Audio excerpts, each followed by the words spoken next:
Ta grâce, seule ta grâce. Nous voulons instaurer un état de droit. Et dans un état de droit, il y a une justice indépendante. Ce n'est pas à l'individu Félix Tshisekedi de commencer à faire justice.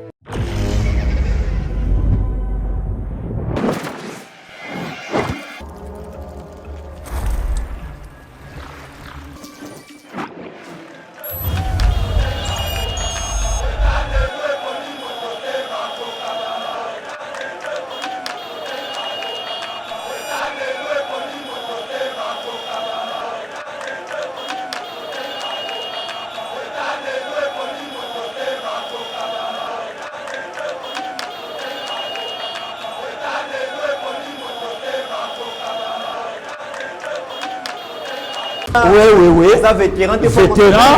Balamoussi vétéran. Balobi vétéran. Joseph Kabila Kabange. Ah bon? Vétéran. Balamoussi balobi bambodi na yo chaki mbala Martin Fayulu azokata même na banzadi na terrain. Tout le monde muta voter Martin Fayulu te. Moïse Katumbi. Bazoloba A yazo répondre B.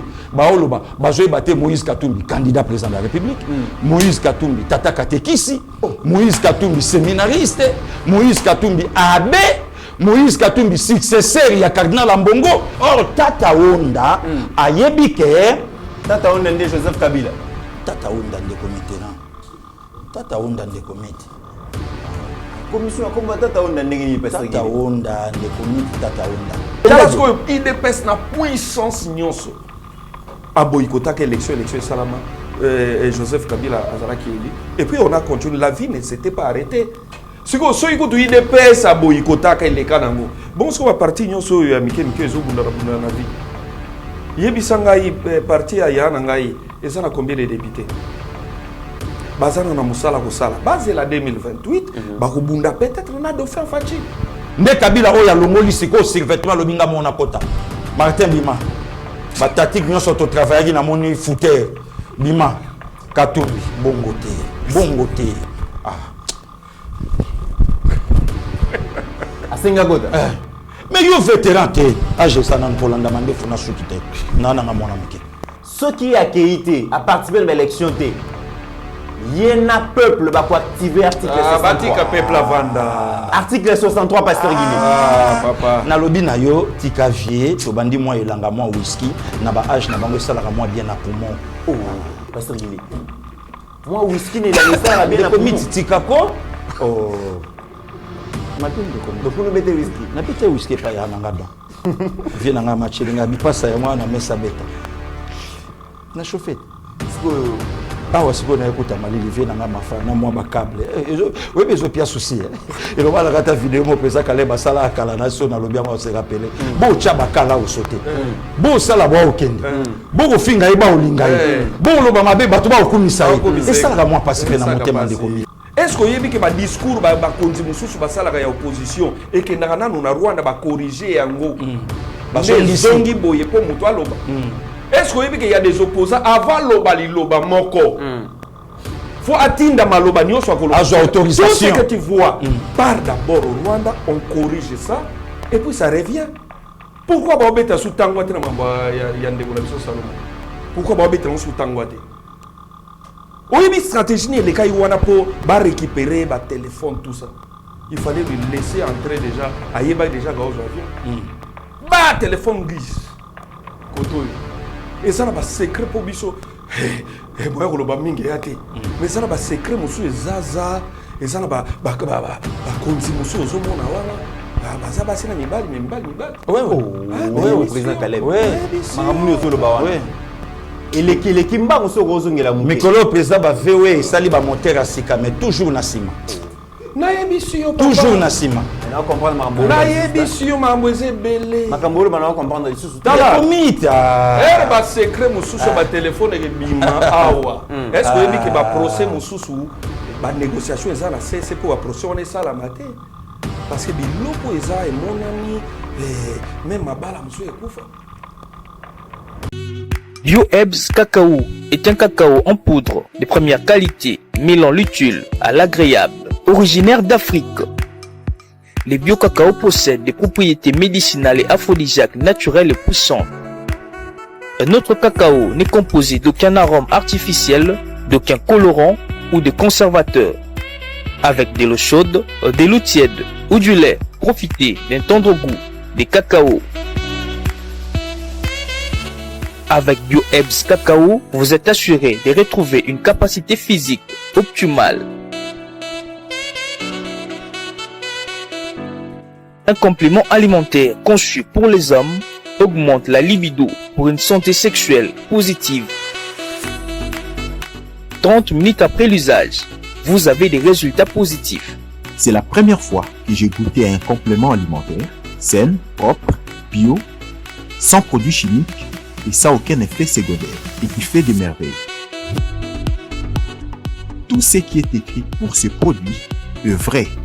Bienfait est pour le cœur et la morale, lutte contre l'hypertension et le diabète. En tant que médecin, je vous conseille d'utiliser. Et pour devenir distributeur, écrivez-nous sur gemsociety1@gmail.com. Nous sommes en Europe.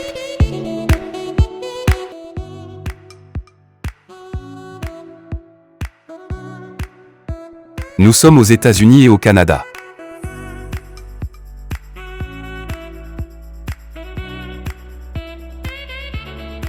Nous sommes en Afrique.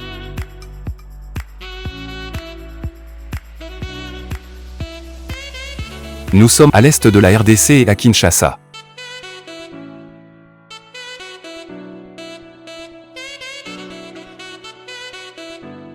Vous pouvez passer votre commande en ligne sur notre site www.docteurmiracle.com.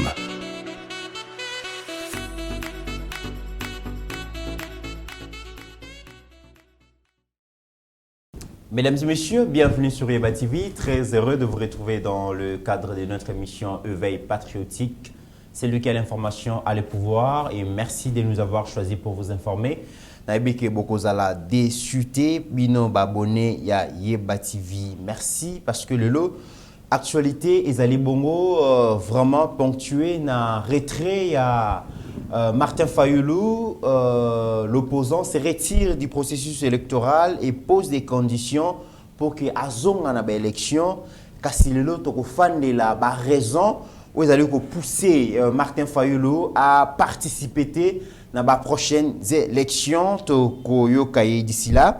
Si Martin Fayulu décide de se retirer du processus électoral pour des raisons Oyoyemoko a évoqué Bokoyo tout à l'heure, il n'est pas question, il y a parti Moïse Katumbi Ensemble pour la République, Bango Balobi, Bako présenter ba candidat à tous les niveaux, Bako tika ba tricheur, ba fraudeur, ba jouer jeu na bango, bako affronter bango tête à tête. Tina Souka, mesdames et messieurs, on en parle dans cette émission. Joseph Kabila marque sa rentrée politique et annonce s'adresser à un peuple congolais dans les jours à venir. Tokozongela Masolowana, mesdames et messieurs, autant de questions Oyo Tokomeka ko Betali Solo, Nangole Loli sur un plateau, il y a Yeba TV. Et pour parler de ces sujets, nous avons reçu pour vous Mwanamboka Pasteur Gili, il y a la responsabilité à répondre à la question au Yeba TV. Et c'est proposé. Coup de chapeau na côté technique, je vois HD Steve Kondé assisté na ba ndekone ba Lieutenant Naimi Balé, Mike Chiswaka, Meshak Ochudi pour que ba émission et les canaux na ba meilleures conditions. Pasteur Gili, bonjour et bienvenue. Bonjour Ndekomite, bonjour na plus de 153 000 abonnés.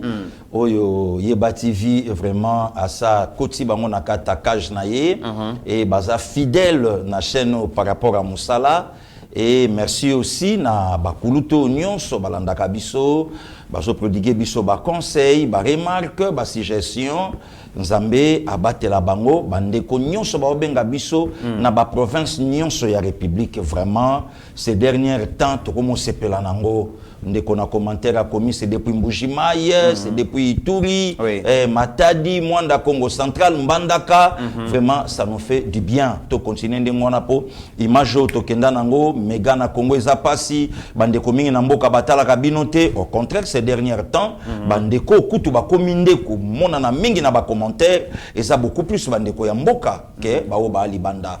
Merci aussi na yo ndeko miterana ya actuellement na mondo yo boza somingité oyo o garder vraiment fidélité et toujours na poste na yo ya osa musala o lelo bandeko bango mo basana quand même pona kokote yo mais avant bango ngai moko vraiment collaborateur na yo naza très fier na yo na travail yo to banda nango lokola to ko ma place au comité et lelo soki batangi 3-4 journalistes na mboko yo jamais mutako sotende comité na ya. Merci Pasteur Guili. Alors mesdames et messieurs, conformément à son calendrier électoral rendu public le 26 novembre 2022, la CENI annonce l'ouverture et à bureau et à réception et à traitement candidature pour les législatives nationales pour le 26 juin si le 15 juillet. Donc CENI a recevoir la candidature pour l'élection. Il y a des députés tout l'année nous communiquer à CENI comme ça. Mesdames et messieurs, conformément au calendrier du processus électoral 2022-2027 relatif aux élections présidentielles, législatives, provinciales, municipales et locales, rendu public le 26 novembre 2022, la CENI rappelle quelques étapes calendaires à court terme suivantes. Du 16 mai au 20 mai 2023, audit externe du fichier électoral. Le 21 mai 2023, publication des statistiques des électeurs par circonscription électorale. Du 16 au 22 mai 2023, préparation du projet de loi sur la répartition des sièges par la CENI via le gouvernement et dépôt à l'Assemblée nationale. Du 23 mai au 1er juin 2023, adoption de la loi sur la répartition des sièges par le Parlement. Du 1er au 15 juin 2023, promulgation de la loi sur la répartition des sièges. Le 25 juin 2023, convocation de l'électorat pour la députation nationale. Mesdames et messieurs, comme vous pouvez le constater, le compte à rebours a donc commencé. Nous sommes à 45 jours de la convocation de l'électorat à la députation nationale. C'est le moment d'inviter les partis et regroupements politiques ainsi que les potentiels candidates et candidats indépendants aux prochaines joutes électorales d'apprêter déjà les éléments constitutifs de leur dossier. Comme nous n'avons cessé de le répéter, à chaque fois que nous avons eu l'occasion, la CENI organisera les élections générales le 20 décembre de cette année. Le train des élections est donc en marche, rien ne peut l'arrêter.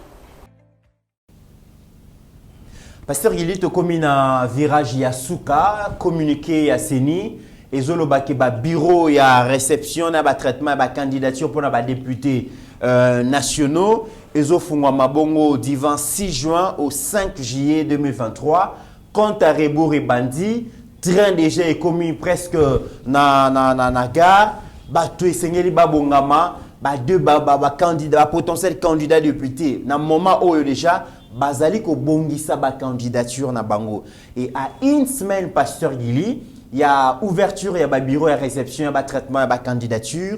L'opposant Martin Fayulu prend une grave décision, celle de ne pas participer au processus électoral dans les conditions actuelles. Tolanda extrait, il y a point de presse sur Salaki, comme ça, tu as raison.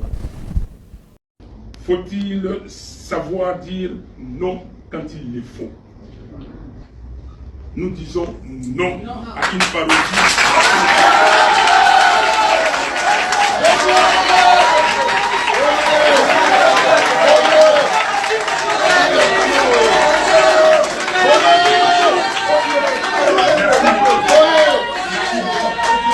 Merci beaucoup. Je disais que la vie est faite de choix et de décisions. Aussi faut-il savoir dire non quand il le faut.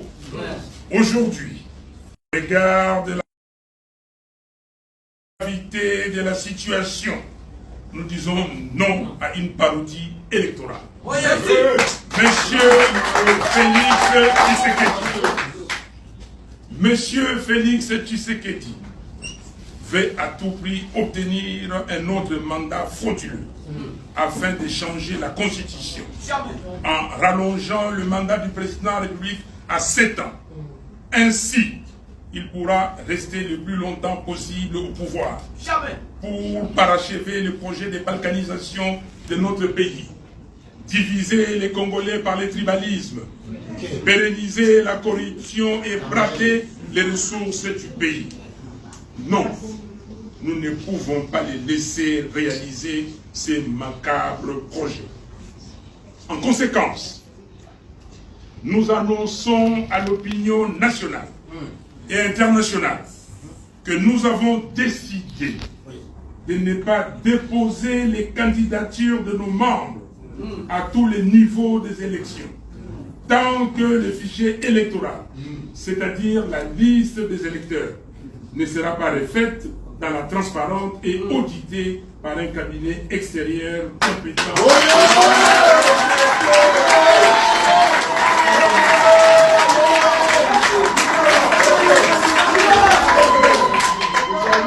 Nous continuons d'exiger des élections crédibles, c'est-à-dire transparentes, impartiales, inclusives et apaisées, conformément à la Constitution de la République.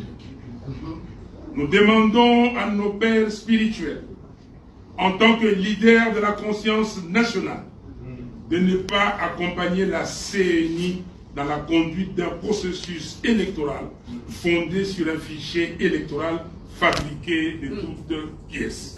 Pasteur Gili, Martin Fayoulou a affirmé de ne pas vouloir se compromettre en s'associant comme complice dans une funeste entreprise visant les bradages de la souveraineté du peuple et dit non à une parodie électorale. Donc Martin Fayoulou a participé à l'élection, a déposé liste de candidats à tous les niveaux parce que le processus électoral est déjà biaisé. Tout est mis en place pour orchestrer fraude et victoire frauduleuse. Il y a président Félix Martin Fayoulou, la vie est faite des choix et des grandes décisions. Il y a eu des décisions, il y a Koloba non, parce qu'il faut dire non quand il le faut, Pasteur Gili, Hollandier. Point de vue dans les années. Le comité Naseki, Naebisio Naseki, avant on a simba le vieux Mafa, Nangana Lobabo, le comité rang, même Bato Baosa, d'accord, Nanga, depuis Tobandi na CII, Commission électorale indépendante, si les lonané to komi na Seni, il y a Papa Denis Kadima, moi je crois que bureau, il y a Seni, où ils sont responsables et crédibles, ils sont lelo, il y a Papa Denis Kadima. Et Yemoko même, mon vieux Martin Fayoulou, Aza d'accord, puisque Yemoko que le problème n'est pas Denis Kadima. Mais des comités Bissoto Fandi a en élection, il y a 2006-2011 Nayo, il y a 2018 Nayo, d'abord il y a 2006, Bapesa Bisso président, il y a Seni, où il y a même église catholique Naye et zone di maté que Aza Abe. Où église catholique, où il y a et zone di maté que Aza Abe. De comité toyen en 2011, Bapesa Bisso président, il y a Seni, membre, il y a parti. Un tribal, et à la fin, Alexa Bisso Ponaye, Alexa Bisso Ndengene ya Kosala, Alexa Bisso parti naye, il y a candidat naye, oh, yemo kwa kumisaka. Donc, Toyebi Makambo Eleka, en élection en 2006, Toyebi Makambo Eleka, en élection en 2011, Toyebi Makambo Eleka, en élection en 2018. Alors, quand le président Félix Tshisekedi est venu au pouvoir, bataille naye ya liboso, oh déjà Saloba Kiango, avant que l'élection il y a 2023 et que ça la élection oyo na ne salamate na mboka oyo. Donc cela veut dire que même bureau ya Seni o lelo et que simba biso na ne salate. Pour votre information des comités ranaya lelo bandeko o basana mboka bapa ya libanda ya continent de Afrique ba s'enrôler. Bazui carte. C'est une première. Et zalate. Soyons sérieux des comités ranaya. Et zalate. Donc bandeko ma ba fandi bo ba bengi bango ake vraiment ambassade papa azui carte naye. Et l'ingé loba que même lobby a posé carte d'identité naye mais azali banda. oyo ezala na unte na Congo mais ndeko mitobi tata maboko Félix Mabe rien que pour ça to betala ngata maboko ezala te ndeko Mitterrand bitumba e bandi na bureau ya papa Denis Kadima. Est-ce que le problème c'est Denis ou problème ezanani même ndeko mit biso vanda awa na élection il y a 2006 oyebi makambo eleka na ba bureau même ata na ba composition oyebi makambo salama lelo yango lisute. Et tant que vient Martin Fayulu, abandi ba blague ne ya mauvais goût. D'ailleurs on décomite na ko bandana ko yebisa yo na bandeko ba Hollanda biso Martin zala na post élection te oyebi to tangi na yo école primaire oza na posa ko bundate poso banga adversaire mais misu ya ba master ya chiki ezo posa yo miti bundana ye kaka soka kanyo kati biso mais yo moko olingi na yo te de même aussi avec Martin Fayulu ne commit biso to vandi tension était ba désigner candidat commun de l'opposition ata ba kobimisa mais biso nyonso déjà na mboka à 99,9 to yeba ki muto akozala candidat. Pourquoi? Puisque Adolphe Muzitu a sa pesa ki biso profil, non seulement profil mais na combo de commit ya muto akozala candidat commun de l'opposition. Pourquoi? Puisque a na combo et à sa pe na kati ya le plus grand parti Yamboka Oyo. Là, ça doit faire tout. Le comité token Anjili, Kotika Martin Fayulu, Baoken de Genève. Martin Sal intervient à l'obit, toké Genève, to porté Félix Antoine Tshisekedi Tshilombo comme candidat commun de l'opposition. Problème est bandi wapi, ya Martin Fayulu. Tangu bakomi Genève, baye kotala ke candidat na bango, ya ba multinational, milâtre, aza hors course. Si koto luka une marionnette, non confirmé malobananga na plateau na onde comiteran. Tobi misa une marionnette, oyo torochaye kaka étiquette et lilingi ya pamba. Biso to revenir ba force nyo se pa na ye, mais yete mutako diriger mboka soka bimi président de la République. Qui? Martin Fayulu. Non, Fayulu est candidat par défaut. Mais justement, on des comités. Candidat faute d'autres candidats. Voilà, faute d'autres candidats. Comme ça, Martin Fayulu Zalawana. Poye moko confirmé. Maloba oyo nga frère na on oloba na plateau na onengo yambinga. Alobi une fois élu président de la République, je vais réorganiser les élections dans 2 ans. Au profit de qui? Yom Tosaïli. Et puis constitution lobby mandat Mokonzeza 5 ans et puis renouvelable une fois. Bon, dans 2 ans Oyo Martin Alinga qui a réorganisé au profit de qui? Au profit de milâtre. Yango moni milâtre yaka na hypocrisie. Moi mon choix, mon candidat c'est Félix Antoine. Oui. Alors votez Martin Fayulu. Félix Antoine Tshisekedi Tshilombo, mon candidat, mon choix. Mais votez Martin. Quelle contradiction. Pasteur Guili, donc Martin Fayulu et à ça les récidivise, à Zongeli, Makambo Salaka. Nazoya. Luka extrait wana Steve Condé. Nous qui biso extrait à vidéo à Martin Fayulu. Je ne serai pas candidat avec machine à voter. Voilà. Donc il y a une veille, une approche de l'élection. Voilà. Voilà. Donc ils ont les lotés. Quelle option extrait wana Steve Condé? Merci de comité. Je dis au peuple congolais, ne permettez pas à quiconque d'organiser les élections avec la machine à voter parce que c'est illégal, la fraude est préparée. Nous devons, à partir de ces élections, commencer à établir un état de droit. Donc, c'est un non-événement. Non. Parce que Moutou Azalarané Karabongo. Martin Fayulu Azane Karabongo. C'est un trouble fait. Trouble fait. Oh, ne commit. Tolanda Kanayo Bale. Et ça, la Bamboka Lokola. Atape bisope le Congo. Manque sérieux na ba régime le qui le lope to comme na trouble fait. Congo ko zalawana ba chele moté matin na final attention. Ako battre Tunisie attention, ako battre Ghana attention, ako faire face na Cameroun. Trouble fait. Mais ba chele moté matin que ndenga zaboye ako sala de même aussi avec Martin Fayulu. Katumbi akoti na ba blague na comme c'est un blagueur. Non. En tout cas le comme fobo bandela ngo do fallait Félix Abima.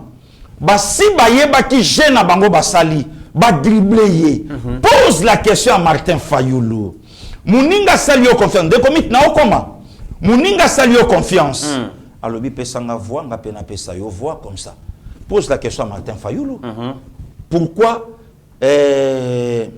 le président Félix, son frère, son ami, a respecté Bamonaye, mais Martin Fayoulou a sali Oyo Bayokanaki na Muningate. Ça, c'est un. Deuxième hypothèse de Comitera, Naya. Ba désigner un candidat commun de l'opposition. Ba pesi Martin Fayoulou Maloba, qui est akebisa déjà M. Tshisekedi. Zonga Nanzela. Zonga Nanzela. Bachela même Nandelo. Moutoyo a respecté accord. Il y a Genève, même carrière politique naye. Et quoi, les longs appels ont posé votre question. Na Fachi, na Martin Fayoulou, carrière politique, il y a Nani et ça n'a ravin les lots. Na tout ni batou les lots, question, batou parce qu'on a qu'à commenter, bah comment. Na posé bateau yo balobaka que Martin Fayoulou, Yemoutala qui présent élu. Ah, boyiba pouvoir. Batou nyon soana les lots, na commentaire, pe baloba. Ne commit na kotisko na kati ya mutuna na yo. Ne comité là to vanda ba désigner Martin Fayoulou. Ba machine à voter il fallait quand même tous les cas nanzela nango. Il fallait tous les cas nanzela nango. Martin Bayambi na journaliste na bango o le lope bakoma na kati nde kwango ya mwasi eloba nango atande ko nanga nsingi pululu alobaki na moko kitoko nyonso ezoko beba likolo motema mabe. Ayamba Martin Fayoulou abi je ne serai jamais. Bon, il faut batu nyonso ba pesa ki na yo. Zala candidat na biso. Martin bando saka na biso le loté. Martin n'est Martin n'est pas de nôtre. Je ne serai jamais candidat président de la République avec machine à voter. Oh, le comité premier épisode pour mon que non c'est un aventurier de mauvais goût. Oh, Martin Fayoulou. Parce qu'il y a Martin Fayoulou deuxième dans l'élection présidentielle dans un pays sous-continent local à Congo Oyo RDC Oyo Mokaya Lumumba Martin Fayoulou a mis deuxième après président Félix de comité Naya Aza moteur valeur Aza populaire Pasteur Gili c'est un grand leader Pasteur Gili de comité ce qui Martin ça là qui populaire ne héros Congo et la Moki ce qui Martin là qui populaire ne héros diaspora et la Moki ma deuxième élection présidentielle Pasteur Gili ce qui Martin ça là qui populaire ne héros Congo et la Moki tout le monde demande du coup il y a président Tshisekedi ba salelier ba collecte yambongo na njili ba salango na estawa et pas maman Carola Gitu ba sali yango et tout ça donc pour baloba na yeke yonde muto sa espoir na biso ne comité biso vanda vendredi le 28 décembre 2018 Martin lancé ville morte Netandi Mobimba ya République motif to voter dimanche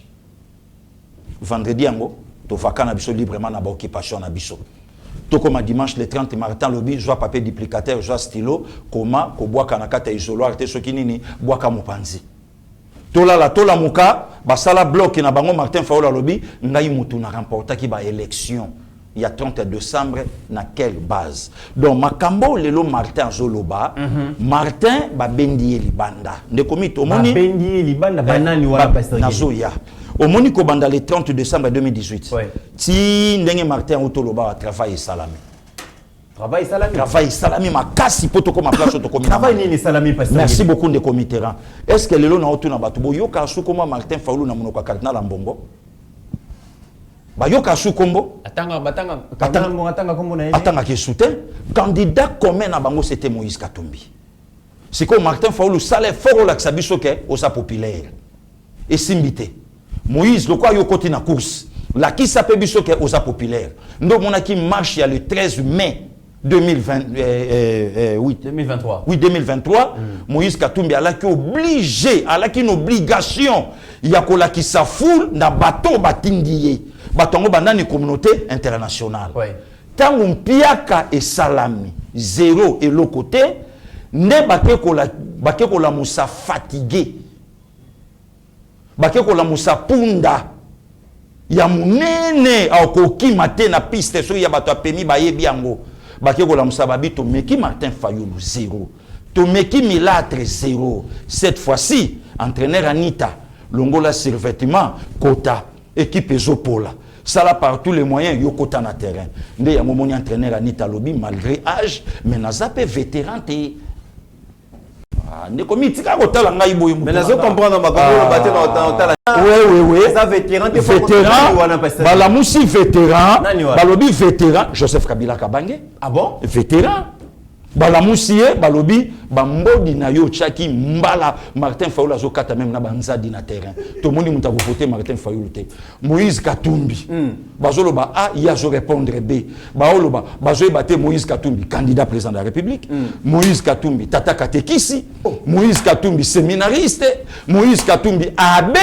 Moïse Katumbi successeur ya cardinal Ambongo ezo yebana te tisikoyo bon Matata porte-parole, il y a Moïse Katumbi, Mabé, porte-parole, il y a Yemoko, Mabé, alors, Tata Mpelo, Yomoko Telemakaka, Tata Onda, Kota, Obeta, Po, Awa, Tozomo, Nambrata, et le côté. Non, mon Tata Onda, Télémia Lobby, en tout cas, n'a pas peine à retraité, Ngaïmofona Kote. Or, Tata Onda, a Yebike, Tata Onda de Joseph Kabila.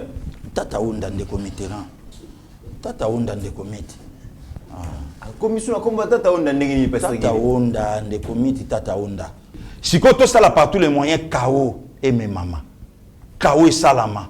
Trouble Mokebima. Pourquoi? Puisque Yemutaza préparé na KO. Yemutaza préparé na trouble. De comité, l'histoire se répète. Bayuma bayebité. Biso toyebi makamboleka na Congo Brazzaville. Na dernière année, il y a président Pascal Lussuba paix à son âme.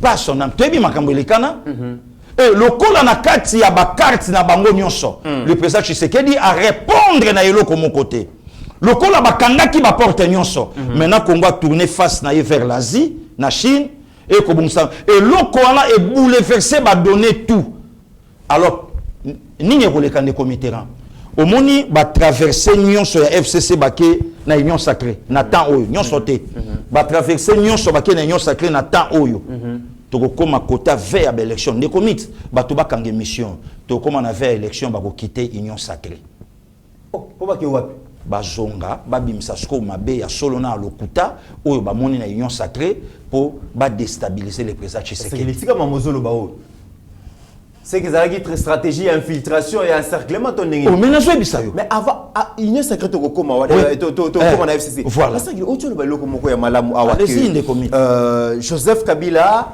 azalaki na ba pion na ye atindi bango na terrain et simbité parce que marche ya suka o ya le 20 mai au Salamaki et là qui si vraiment que finalement opposition pour ils étaient na terrain mais parce qu'il était au Kolanda azalaki Afrique Intelligence ba uti ko ebisa biso ke ambassadeur des États-Unis ba kutana kina Kabila na bokuku na kingakati tout le monde peut Martin Fayulu aux États-Unis. Oui. Parce que les communautés internationales balingini.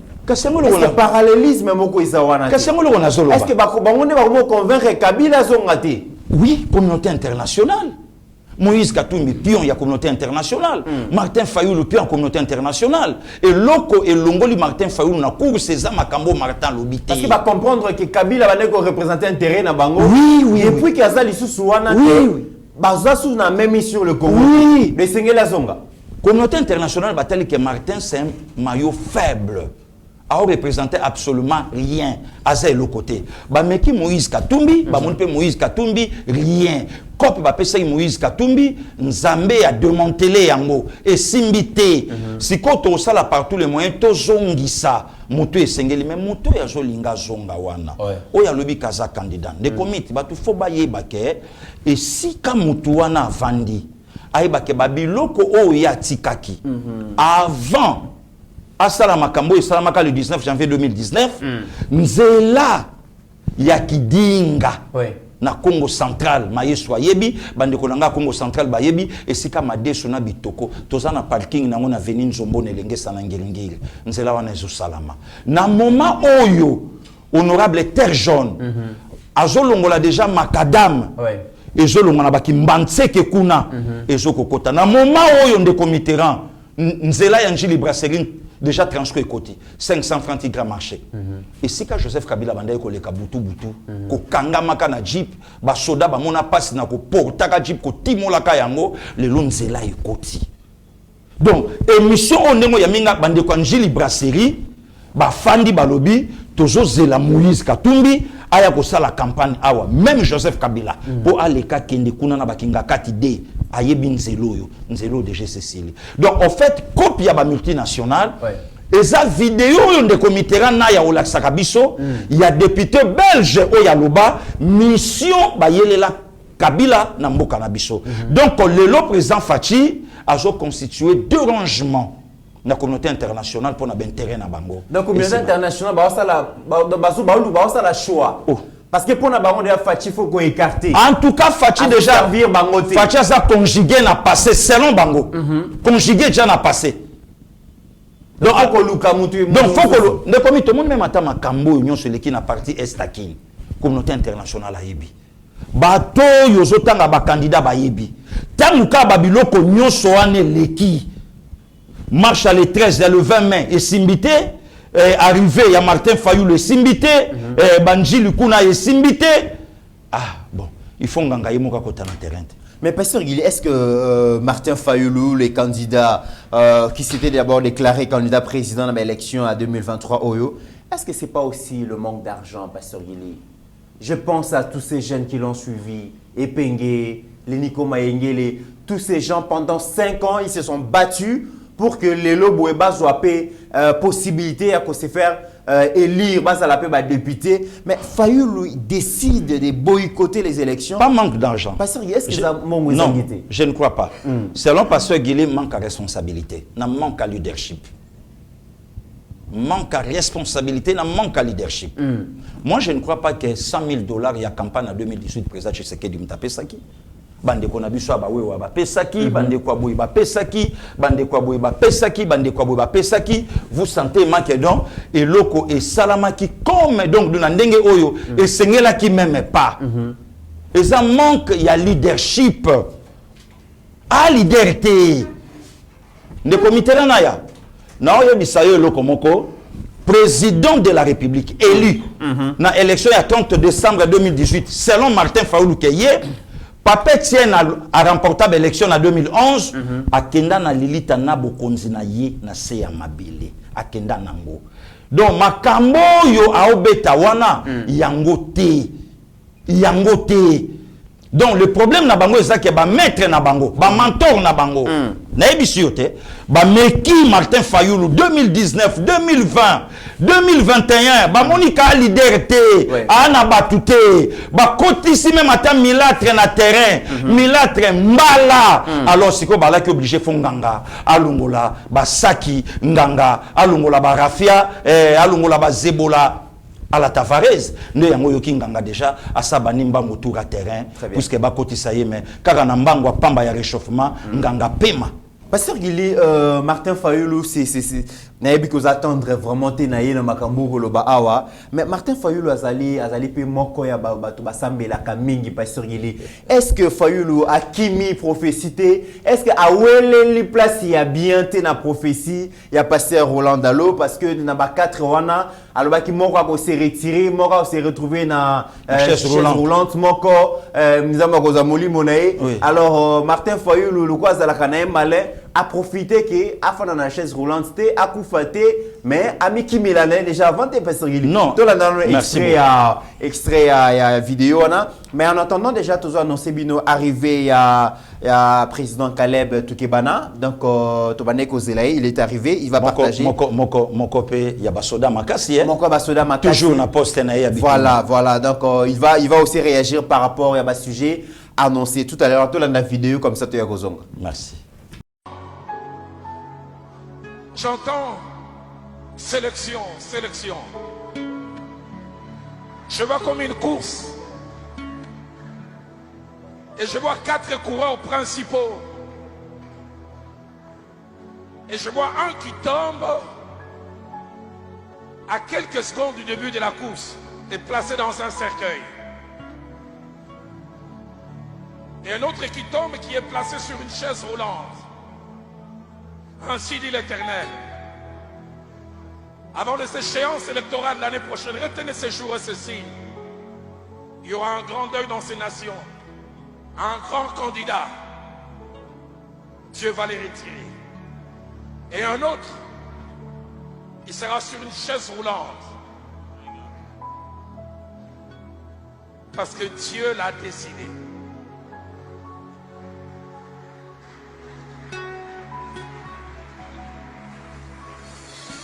C'est Dieu qui sélectionne qui il veut. Selon qu'il est écrit, l'élévation ne vient ni de l'Orient, ni de l'Occident, mais c'est Dieu.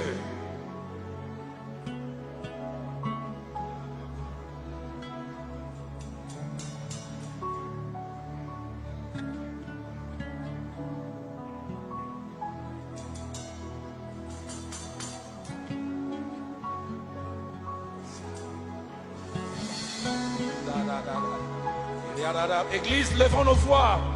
Je vois alors que nous prions, les masques tombent, les vrais visages devant se font voir. Dieu me dit, entre maintenant et août 2023, nous connaîtrons qui est qui. Les masques tomberont. Les masques tomberont. Les secrets cachés depuis longtemps seront révélés. Et d'abord.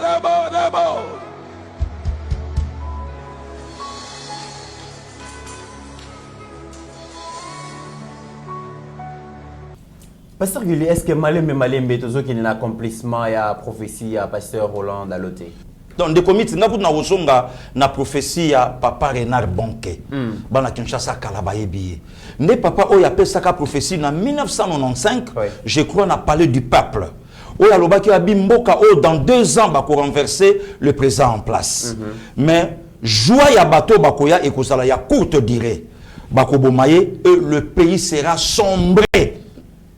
Pays où on a Oyo, et vous allez sombrer, nde ya moto alobi fwa zonga ba congolais ba na posa na ye.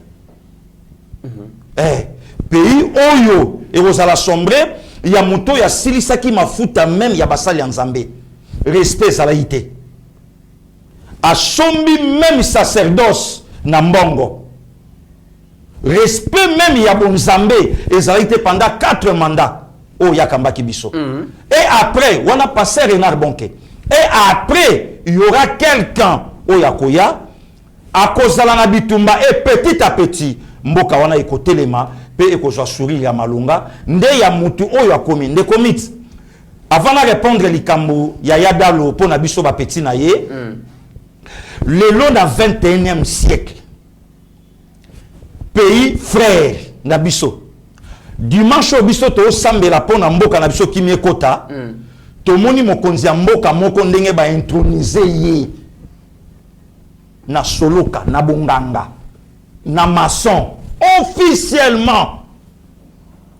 officiellement mais na Congo nous avons un président oyo nuit à 31 au 1er janvier à juin sinaye bango wana bake bazobina bazokumisa nzambe ba opda di lelo tokomona ngote pona nini ba makambo nyoso tokomona ngote pona nini et lelo tozana ba candidat oyo même ba congolais ba yebi ata source na bango mokote Moïse Katumbi, Martin Fayulu, Ozu Joseph Kabila. Et c'est par là que le prophétie tango lobamaki a se retiré, a continué la carte à prophétie moko a commis longola et déjà simbi. Alors le kola nzamba ko sakate, le kola nzamba za derrière maloba yaba sali na ye et puis pepo na kokokisa. Tozo kende pourquoi babundisaka et loko o ya nzambete. Voilà des comités là na ya. Martin Fayulu Longonia, parce que vous avez du bon côté à prophétie. Ayaka mbangu pa bimaka makasi Voilà, vous avez du bon côté à prophétie parce que au Longwe. Yami baleto zelam o ya kofana na chaise roulante na OEP to kende kokunda soki wapi wanza prophétie. Martin Fayulu à Longwe, Jésus continue prophétie, Jésus continue ko s'accomplir to kolandela yango. Président Kalev, bonjour. Sergili. On est là pour la bonne cause. La dernière fois,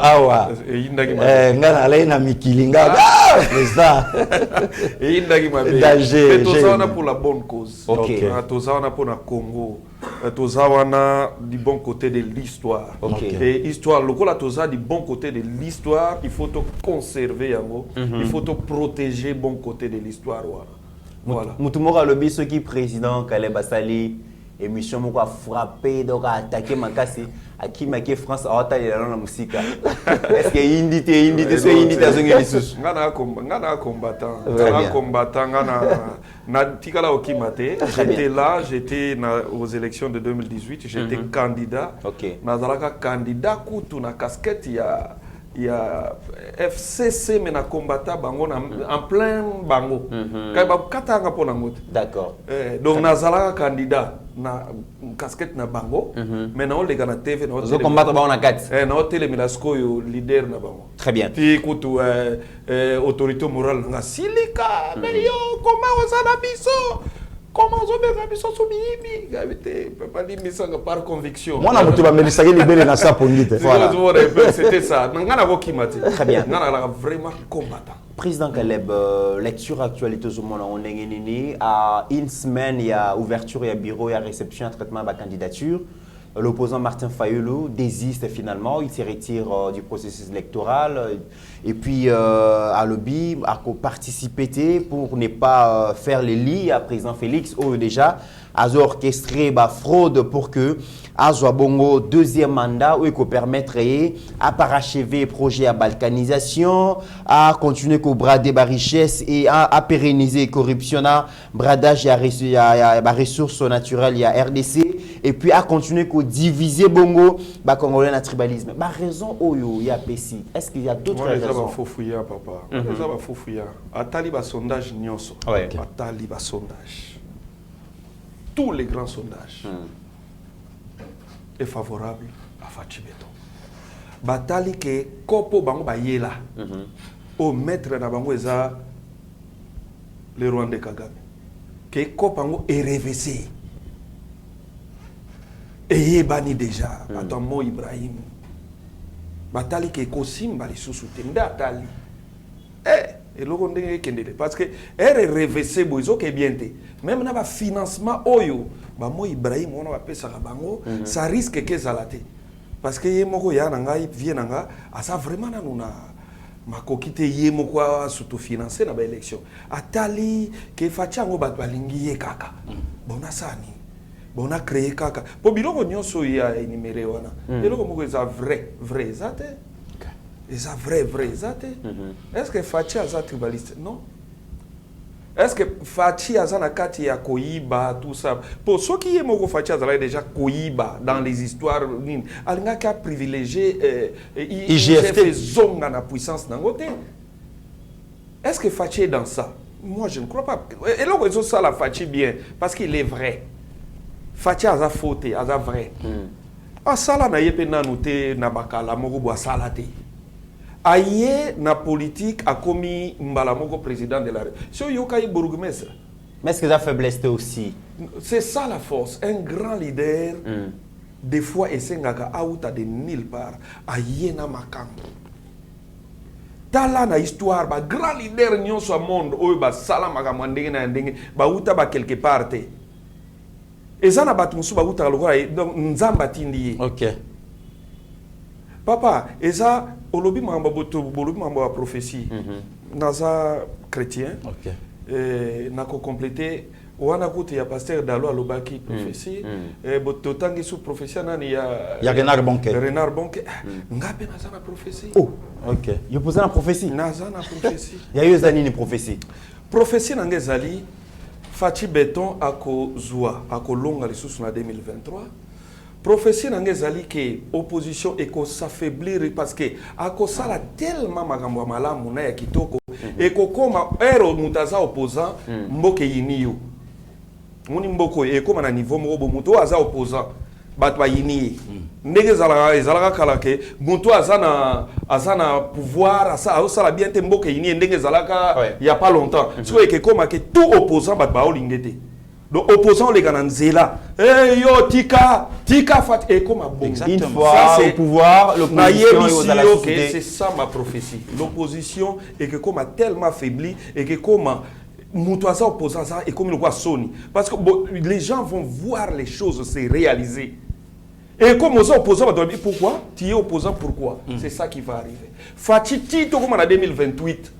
Pour Aza Moutou et avant dans Nicolas Mibeko, avant d'Akanaka Tiamibeko, ako sali sélection, ako peut-être ko pistonné au Yakozala Bongo candidat d'Ofenaye, et puis Batouanolela.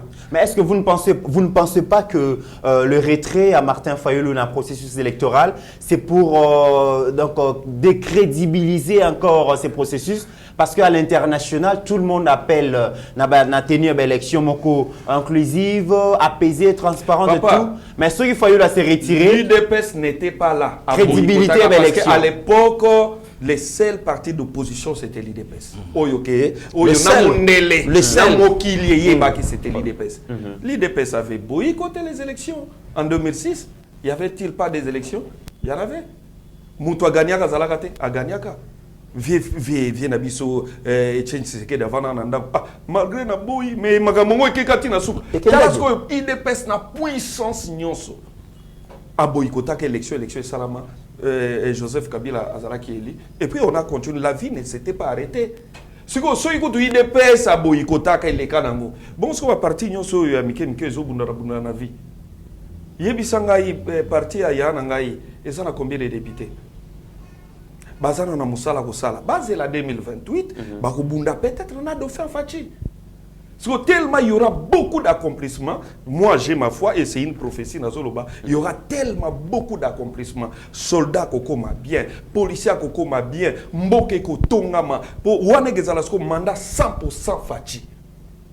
Après, en 2028, là, bon, allez vous battre maintenant avec les dauphins de Fachi Beto. Pour nga na émission profession que en 2028 to comme belé là. To tondiote, mon de babele la gi ya. Pour voir la isu ba obele la men ndenge ya système. Voilà ce que ça peuple yemo kwa zolo ba que to tondiote. Donc Gabi Félix Azoluka deuxième mandat. Il permettre de revoir la constitution, de rallonger donc durée mandat comme à 7 ans à continuer à le pouvoir. Mais ce qui déjà Martin Fayulu a lobby à se retirer dans le processus électoral, FCC a lobby le processus électoral est concerné bangoté parce que Makambo est biaisé. Tu as soulevé ce problème à légitimité ou toujours. Mais la légitimité, c'est quoi? Toi, tu crois que tout le monde est derrière Martin Fayulu, tout le monde est derrière l'FCC? Non, mais ils sont minoritaires, parlons la vérité. Tout ça, tu vas citer Totambola. Qui parle réellement de Martin Fayulu? Qui parle réellement du retour de Joseph Kabila? Qui parle réellement du retour de Joseph Kabila? Personne. Tout le monde a ça d'avis parce qu'on va dire la vérité que la situation est communale aussi extraordinaire. Mais le peuple congolais est comprenant que Mboke Woutina li boulou makasi. L'État est malembe. Tu te comptes dans le deuxième mandat. Pour wana gozasu na retard FCC pesaka yete. Ako bandango na egebandakan deuxième mandat. Janvier 2024. Janvier sur le 10 ou quoi. Erazo bandango azo bandana makasi nenyonso. Akozala susu na majorité ya kokabamba bambate, akozala na majorité ya ye. Et puis akozala na ba député ya Kalata, akozala na ba député bilongyoyo. Bilongyoyo ya bato ba na souci à Congo. Et on va voir tel que Fachi va faire les choses. Légitimité bazoluka, la légitimité c'est quoi? La légitimité zali tango peuple et pession mandat. Que le peuple la majorité va voter, c'est ça la légitimité. Et si et que Fachi gagne les élections, parce qu'il a gagné. Pour le sondage, et c'est rare pour le sondage et cosa. Il y a des sondages qui se font chaque jour. Et Fachi est favorable. Papa, ça sera l'année de la confirmation. Année Oyo, j'ai à francophonie que si la badouamona stade de 20 mètres, il y a commis il kwasika. Stade de 20 mètres. Martyr Gouna ou stade de 20 mètres. Il y a qui abandonné. Abandonné, papa Caleb. Stade de 20 mètres. Ah, Fachi. Oh, stade de 20 mètres, on a bon en moto tikaki. Aïe, bon martyr à côté. Oh, martyr. Ozola nanga ndekorangai na uti ko sala na sala ka mwa ba vlog moko sur la ville. Allez-y à Gombe, on a combien des immeubles les autres tongama chaque jour. Il y a un boom immobilier na Kinshasa. Un boom immobilier kota na Gombe, on a boom immobilier les autres sala mawana. Et dans 10 ans, on aura une ville de Kinshasa où il y a autant des immeubles. So batu oyo ba immeuble on appelle ça que sili et que kolia est commis bien. T'as tous les mécanismes ils ont salama pour que kolia est bonga. Ba salaire batu est bonga. Erdozo kota la mandature à Sikafachi. yebisanga opposant ko lobal susu nini parce que ba opposant ngo ba bandaka nanu ke asa non marionnette marionnette pantin ya pamba muto azala ki pantin akomi dictateur ba yana ko s'excuser parce que ba moni bango moko jikaka ye moko akomi aza contenté il faut loba parce que les choses comment muto azala ki pantin bo benga ka pantin ba lali saka biso pongite pantin marionnette nommé par Bino nommé par comment ba kosa ki biso qu'il était nommé par il était pantin, il était pouvoir. La plupart de politique, il y a opposants à la politique, il y a russe. Et bella mensonge, bandima et l'autre côté. Bandima et l'autre côté. C'est la même stratégie à Kagame. Pour Kagame, andimate, Basodane, Bana Congo, andimate. Ok. Bazo sala boyagoun. Oh non, on n'est pas là. C'est ça la stratégie de l'opposition au Congo. Balo baka mingi me mingi à l'ukuta. Et là, on a un senga fachi béton. Papa Lobaka, Ozo Lobate. So Yaza tellement, il veut être vrai. Aligné Batouba découvrir plus Mamoussa Azo Sala. Mais Yazo Lobate, Yawa Motolo Milobelake, communication à président. Et ça, ça na moi c'est. Parce qu'il y a des choses qui se font. Kenena Yebisanga Likambo 145 territoires. Est-ce que Salamana na Congo to na Bamboka Afrika? Est-ce que tu yebi même que biso na Congo a ou ba territoire na la 145? Est-ce que tu yeba kango même? Tozoyo Kabino va toujours défendre le chef de l'État, il kamba 145 territoires, makele les belé mais comment on a papa, c'est ça le grand problème. Tozoyo ka ebelé mais tozoyo Joseph Kabila kutu na la République à maquette. Envoyer le la maquette matin et soir. Mais la République a réalisation 145 territoires. Donc, et comme il y a une radio, télévision, Puni de bandai ko yana mbongo ezo sala action na terrain. Mais l'autre comme ko utiliser le rôle exécutant. L'État congolais PC mbongo exécuter les biso quelques territoires. Pop ni de ti yana Congo za la kayena aide. Oui. Ayena aide azo sali sabino mais to recruter l'État congolais PCP Nidumbo, Tongela Biso autant de territoires. Enfin, dans ces pays, depuis que Belge Akenda, administration territoriale, les autres depuis que Belge Akenda, que administrateur du territoire, il y a Mbokani Togo Ponatawa, il y a Mangantsela, Aokomana, Ndaku Yasika. Enfin, na Mangantsela, Basokomana hôpital, il y a Bango, il y a territoire. Un hôpital digne. Enfin, papa Yokanga, pourquoi bloquer les zones au Bamate? Papa Calais. Gardez votre la territoire, tout le gâteau. La période électorale, aux alentours, aux défenses de Villa Nabino, Topomina Nouté, on a les abats on les a orgés. Pasteur Guilly, une question. Ce qui m'a beaucoup plus intéressé, c'est l'appel à Martin Fayoulou, na SADC, mais aussi na président Denis Sassou Nguesso. Nous parlons de la démocratie. Parce que la tenue des élections est la respiration démocratique. Température et démocratie se mesurent par les élections.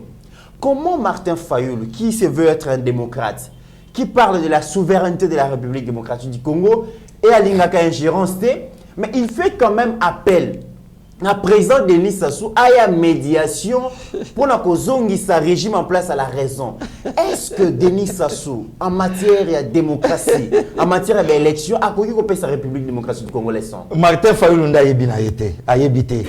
Via la guina faire naé, via bandako tindaye, via la gérant. Si comme ma solo politique à Kotika pour puisque politique à Congo et puis ça gambongo. Ce qui Martin Fayoulou a sali appel na ve dengue sochocho.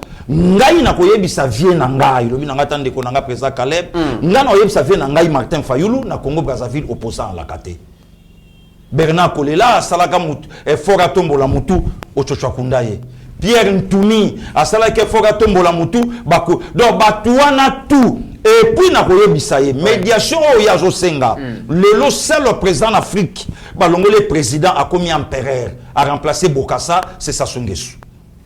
Donc, l'élection na mboka na eba betaka lisoloté. Au pouvoir depuis 79, ba renversé na 92 na Lisuba, a joni na 97, ti lelo. Donc ba ko beta ba lisolo wana te. En fait, problème il y a Martin Fayoulou, Martin Zaki Nyenga. Martin moindre problème Sadek. Mais ceux qui Sadek est ligné pour na makambo ya insécurité pour na kocha kimia na est aboyi. Mais pour na élection en fait vrai problème bakoti labo bakoti na ba sondage akendaka kutu ye moko abima bongo lelo na njili brasserie nzela mutu ke komi bazo benda maya komela ekotati kote wana bambinza nyonso kote wana ba robinet maye ko motanga lelo sikoyo oke na makala Moïse Katumbi otombwa miboye banda kwa makala oyo ezalaki na se kende kotuna ngoko na sekonde komitera balingi su kote kate makadam ekoti wana nyonso fachi okene na kanluka bande kwa eta balaksi so babi marche to sa soute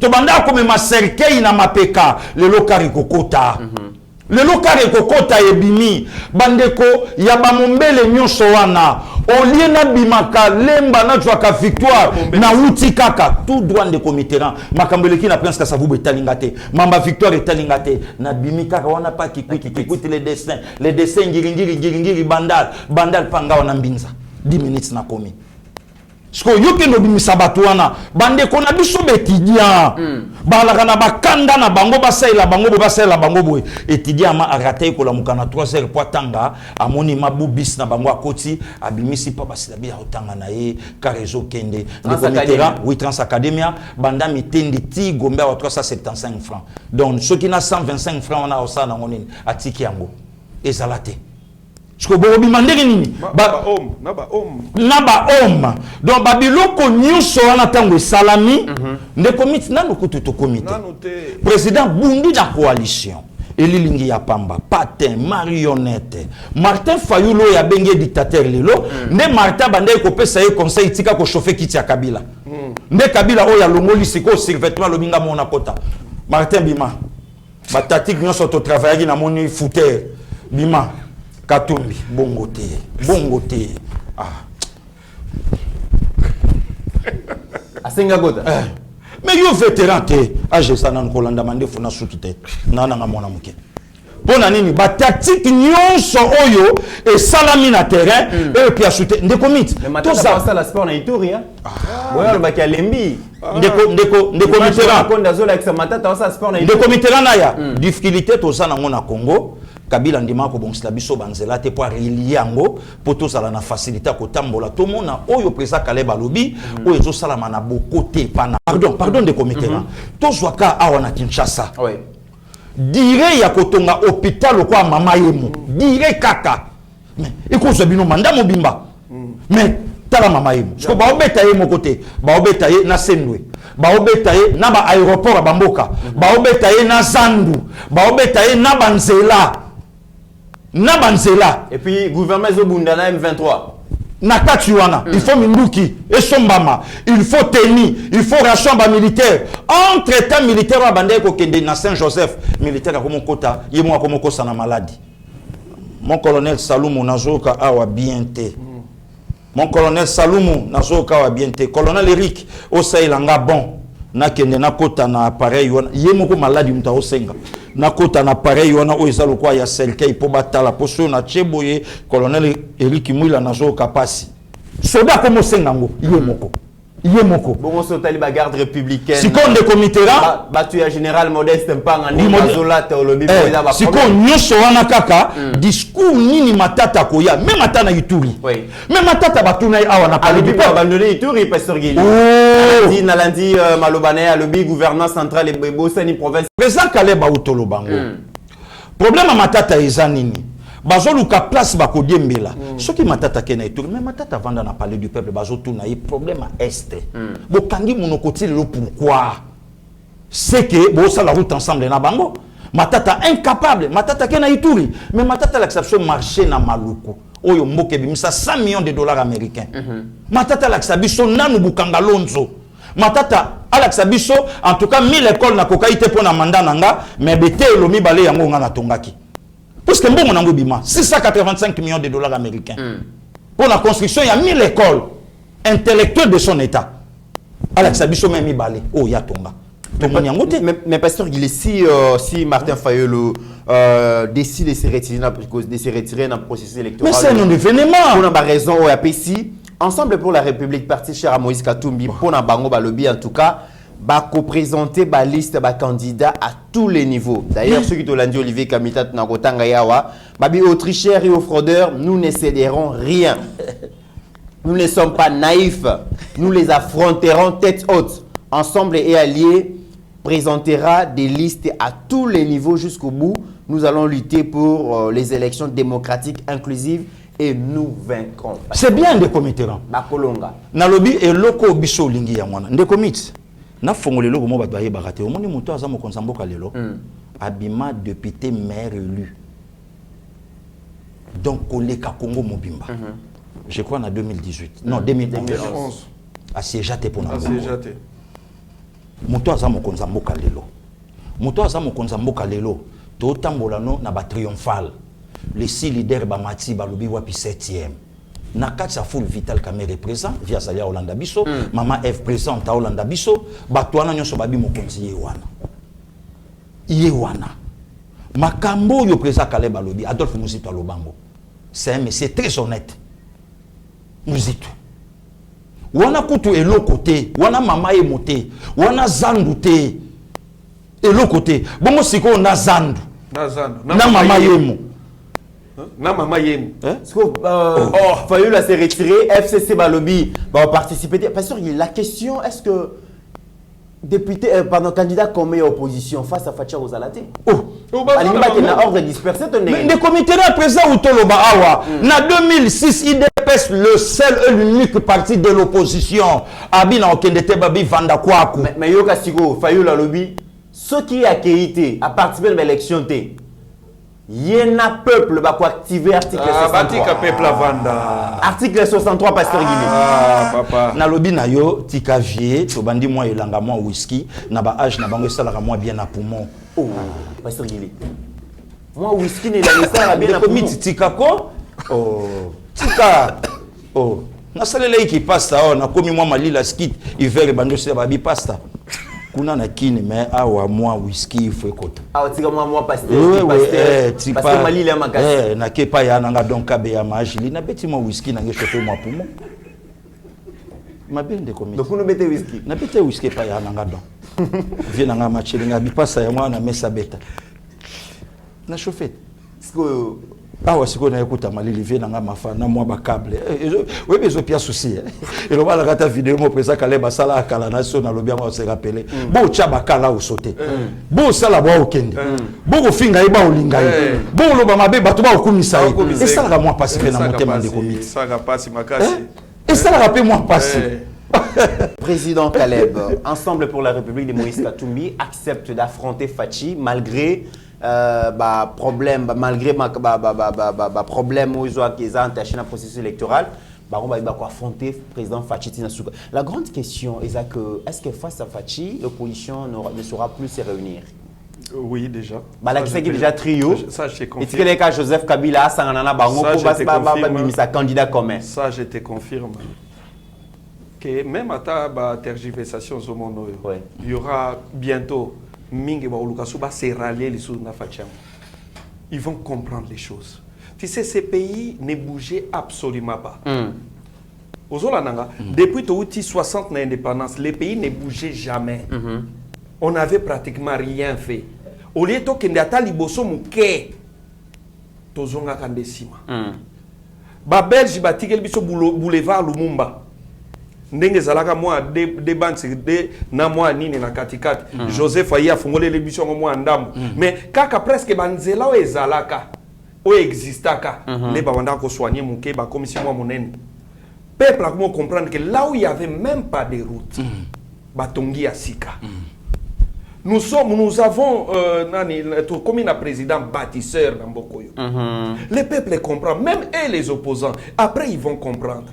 Les opposants vont jouer. Les opposants jouent les jeux du Rwanda. Ouais. Le Rwanda a tellement on dit quoi là, infiltré ces pays, tu ne peux pas te rendre compte. Nos opposants, la plupart sont des mèches avec les Rwandais. Ils travaillent pour eux. Ils ont même un salaire. Nakoyebi sa yo ke batu musu bakangi mikolo yo. Oyebi biloko nini ba retrouver na kati ya ba téléphone ndeko na ngai. Est-ce que oyebi ke ba discours ba konzi mususu basalaka ya opposition et que nanu na Rwanda ba corriger yango. Ba zongi boye po mutu aloba. Est-ce que oyebi ke y a des opposants avant loba liloba moko. Faut atteindre maloba nyoso akolo. Azo autorisation. Tout ce que tu vois part d'abord au Rwanda, on corrige ça et puis ça revient. Pourquoi ba obeta sous tangwate na mambo ya ndeko na biso Salomon? Pourquoi ba obeta sous tangwate? Oyebi stratégie ni le kai wana po ba récupérer ba téléphone tout ça. Il fallait lui laisser entrer déjà ayeba déjà gaz avion. Ba téléphone glisse. Koto. Et ça na ba secret po biso. Moi ko lo ba mingi yate. Mais ça na ba secret musu ezaza, et ça na ba konzi musu ozomona wana. Baza basi na mibali. Ouais. Ouais, président Caleb. Ouais. Mahamouni osolo ba wana. Et les kimba muso kozongela muke. Mikolo président ba VW sali ba moteur asika mais toujours na sima. Na yebisu yo toujours na sima. Maintenant comprendre mambo. Na yebisu yo mambo ezebele. Makambolo maintenant comprendre lisusu. Tala komita. Ba secret mususu ba téléphone ke bima awa. Est-ce que yebi ke ba procès mususu ba négociation ezana c'est pour ba procès on est ça la matin. Parce que biloko eza emonani même mabala musu ekufa. Salami, les blancs nous imposent les campagnes. Il y a LGBT. Mesdames et messieurs, Bomona qui basak moko etamboli a bakaboli on a mamba. Nous sommes préparés en mot. Mais on a président Caleb ou bien na dame de fer na plateau. Tozala ki na ba ndeko mususu baninga na ba grand frère. Ouais. Babanda ko tambola kitoko lokwa ba noko. Mais ces derniers état la démarche. Démarche combien de loquette longwe sika biso mibali ala ke komiska ba mère ya la. Loquette mati. Po biso na ba mère to la anche ndenge moko te. Ya ba mère zala ndenge. Ya ba mère ala mo likolo. Biso nzamba sala biso na moi c'est pour na moi lufila. Ba mère lufila ala te ba mère liputa te. Est-ce que meka ko kanga liputa na se et aussi mbate nzamba sala bango bongo. Mais so tali batu wana ne ba komi ozomona kaka moi etamboleli e ko moninga na samba simbango. Ndeko mit na epsa ke logo moko. Na epsa ke logo moko wa dernièrement to la émission na epsa ki yo ezolumba soluma pe makambo mususu ezao. Tshisekedi n'a jamais fait l'armée, mais à l'équilibre bango na esprit banda le loti Milan. Ils ne comprennent plus rien, ils ne maîtrisent plus rien. Tshisekedi à quel niveau, Fachi à quel niveau il y a kozala na maîtrise même il y a donc makambo ko il y a un mois. Voilà. Bango lelo. Asoye bango lelo. Tshisekedi bon, biso za batu Batoyo, bon. Mais ce qui est vrai aujourd'hui, actualité, ils ont dominé. Retour, il y a Joseph Kabila sur la scène politique, a brisé le silence. C'est notre. Il va s'adresser au peuple congolais.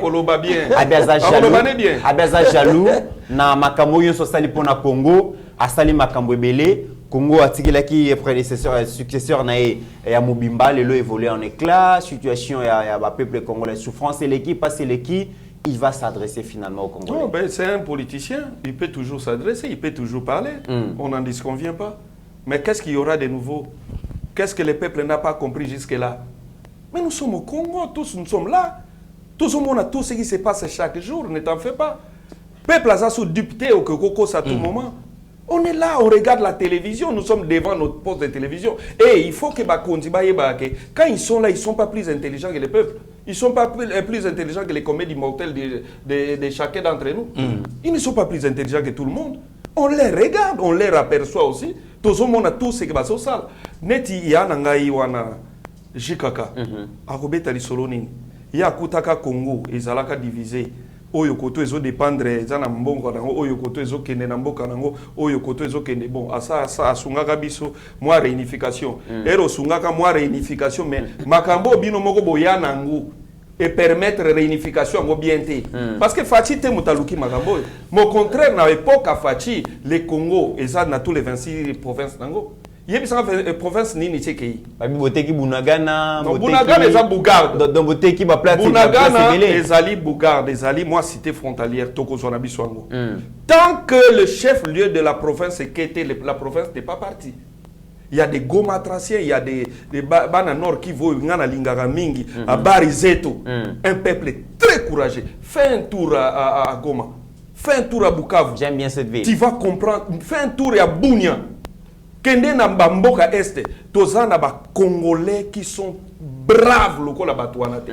Baza braves na koluka mbongo, baza braves et puis déterminés à récupérer espace nyonso ya mabele à Congo. Fachi abandonné bango. Non, c'est un peuple qui aime Fachi parce que et ça peuple oyo bandimi Fachi. Balobi banda tozala awa to no mono lwa théâtre. To ya na front na ndenge ba oyebisa ba soda bozonga. Est-ce que yebite ke ba konjo yo ba bimisa ke batuna na Bunagana lelo baza dans les condamnés bango. Mais chef d'état-major Azolela yo kangai chef d'état-major Azolela Mitterrand est-ce que kala ezalaka ndengwana ke général moko to colonel moko kimisi bato na front batiki est-ce que bando kanga bango avant mais aujourd'hui ba généraux yo ba sala que sur ba colonel je faut que na vérifier information baza ba kateli bango il paraît prison à vie juste parce que ba abandonna ka Bunagana. Et là, on a rapidement.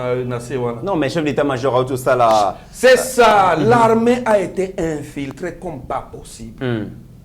L'armée. Est-ce que. Nalingana okota maman bekishi ngai. Na maman bekishi. On a la vérité. Mais maman bekishi. Moi, na ke moi malem. Bandeko musus bazaka tango nyoso monokwa. Viens nga Zaria Zorobert. Manua. Est-ce que l'obaka susu? Oh, monsieur Abana peut koloba ming ndeko ngai frère ngai ndeko ne mususu wana zape sénateur Moïse Nyarugabo. Ah bah non loba ming zaka moi nini akoya lobby penza. Est-ce que loba susu parce que chacun est en train ya kosa la rétrospective ya vie politique naie. Naza wapi? Est-ce que naza mwana murenga Congo? Ngai naza obatindaki? Mutuna mutu azo zonga siko si mazo vérifier. Congo ndenge mokendele mwanga chouchou bazo sambisa soki kutu mwanga chouchou le tout puissant na biso ti le loazo samba zo lala na ndolo a combien plus forte raison biso yango tokolo yebisa ba peuple na biso a Goma oza congolais la kisa biso ko za congolais oza entre guillemets na kota dossier wana te oza tuchi congolais la kisa biso ko za tuchi congolais. Un Tutsi congolais n'est pas un Tutsi rwandais. Faut que la Kisabiso parti na yo. Un Tutsi congolais faut s'affirmer maintenant. Parce que le Congo s'est réveillé. Ba tribu nyon soit Congo na ba coins et recoins. Tout ça ya ko lamuka. Loko la ba rwandais ba lingi ba continuer loko yo. Ba yeba ke baza na 30 000 militaires, baza la population, je ne sais pas si c'est 9 millions, quelque chose comme ça, et nous on est 100 millions. Les jours où tous les 100 millions toko lamuka. Est-ce que ce qui est une armée très puissante, est-ce que 100 millions sont côté ou tous les 100 millions? Même pas. Alors, le peuple congolais s'est déjà réveillé. Ce qui va Mosika, biso tokoki kokufa bana na biso bakoya bako continuer lit. Le Congo doit être indépendant. Il faut to bongisa avenir ya mboka na biso. Le Congo ndenge zo kendele parce que facha ko longa guerre et que sila. Topé ça va 10 ans. Nous allons faire étonner le monde. Très bien. Le ba moni fabrication ba bus comme ça la na moni fabrication ba câble électrique comme ça la c'est une politique nouvelle économique. Exactement. Ce qui va biloko na nyoso ezalaka à l'époque parce que toi la politique économique ya mboka te. Mais actuellement nous avons une politique ya mboka na biso o tolobi ke ba minerai na biso faut ezala comment on dit ça? Valoriser na mabele na biso. Il y a autre moment na ba usine et puis il y a même une injonction ba pesi bango bato baza ko extraire ba mine ba créer ba sous-traitance ba créer ko valoriser ba matière première na biso sur le terrain à wana Congo. C'est une politique. On les lois et ko engager ba bisala et belé na ba na mboka. Pourquoi à l'époque c'était seulement que bagoya bazu biloko et que iko tonga bamboka na bango. Lelo na moni usine ya raffinerie ya or. Et comment ça la Congo? Est-ce que tu peux encourager makambo ezo sala malelote? Il faut ka toza la kasima et puis ngana zo kamwa batata minene batata bambinga boye boza la kasima ya mwa mboka moko ya muke to négliger bango te mais c'est une réalité boza la kasima bozo ka ba injonction ya mwa mboka wana. Est-ce que mutamaye le logo matata ponyo na sima katumbi Mutamayele le quoi papa Olivier Kamita tunasima Katumbi. Donc et puis le comité nangana loba eloko moko oyo otuni n'est pas présent Caleb. Au monde le kamba aussi sa guerre n'époque il y a Joseph Kabila fo oyeba. Biso to peso pouvoir ko bange eloko moko te makambo onyo sezo le kaba RCD MLC biso to aussi sango. Biso ba to yeki nango. Mais tant biso to aussi sango tozana coopération mo to sala non akati. Lokola papa wana ya IDPS abandi makambo recensement yo telemela ye recensement salamate biso tokoyela yo cop na biso ezanini mixage na brassage puisque ceux qui recensement salami congolais a commis bana et aussi mbaté puisque biso tozana d'éléments bazo chômer awa bakunda batware bazo chômer awa donc faut pas comme kuna comme ça travail na bango kuna dim na bango et yo songa kotoyo et permettre que no Kigali et les kakini na beauté bozwa bango bozwi bazalia surubewa bozwi batuana donc guerre wana et si là pour ba fongolatio na mixage na brassage pour permettre mutazala qui présent ya CNDP a comme ya M23 et le député qui mwanga chuchu très bien donc babilo konyo soana tout pesa kakabila droite que ye mutasili sa babilo ko wana non très bien non mais pasteur Gili tozo ke ne malem na suka likambo na moni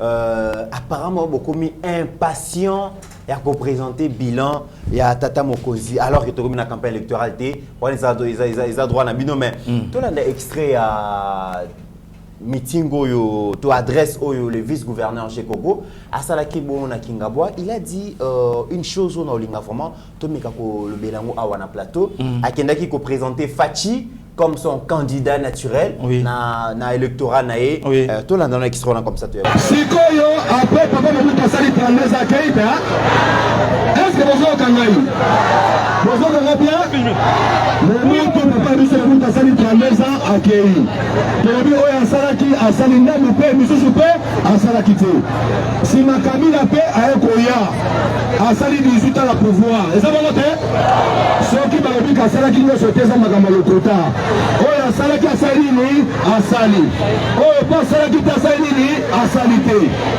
asali 18 ans si tu 32 ans Mobutu na 18 ans Kabila 32 plus 18 ans asali combien 50 ans papa on allait passer à 50 ans. Est-ce que Fachi a ça à 5 ans? À 5 ans? Il faut pas passer maintenant, vous savez ça voter. Il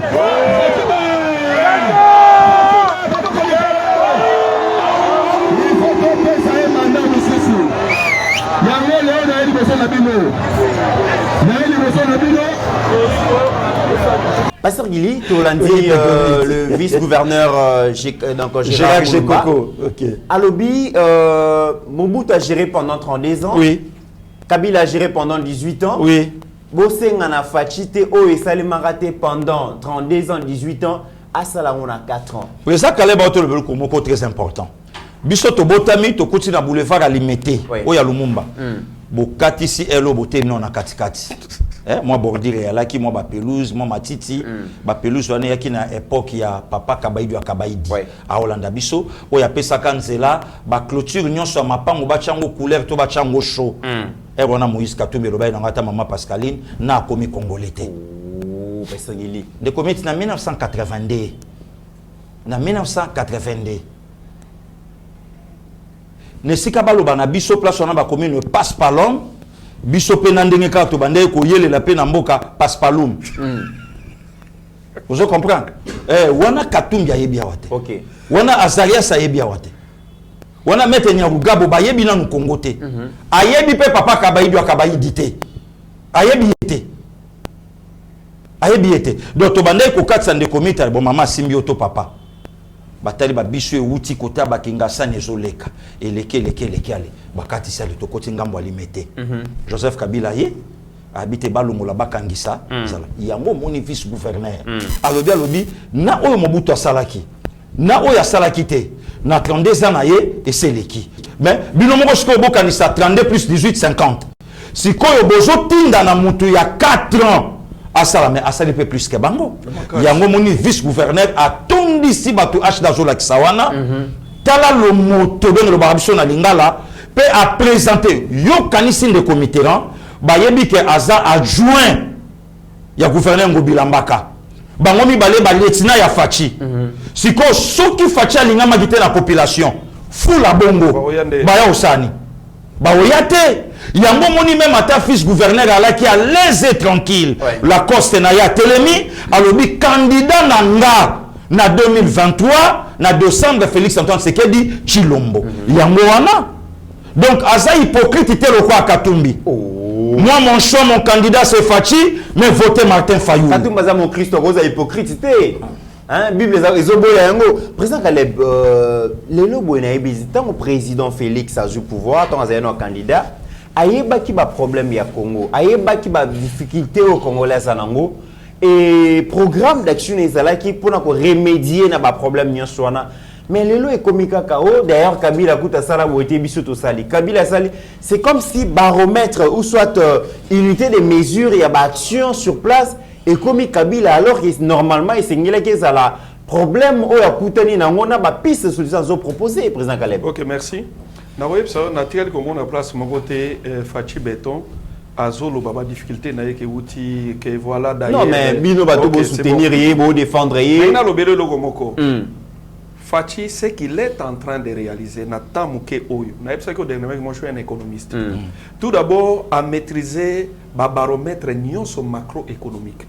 Avant que le pays ait à côté les mains, il faut d'abord maîtriser la situation macroéconomique du pays.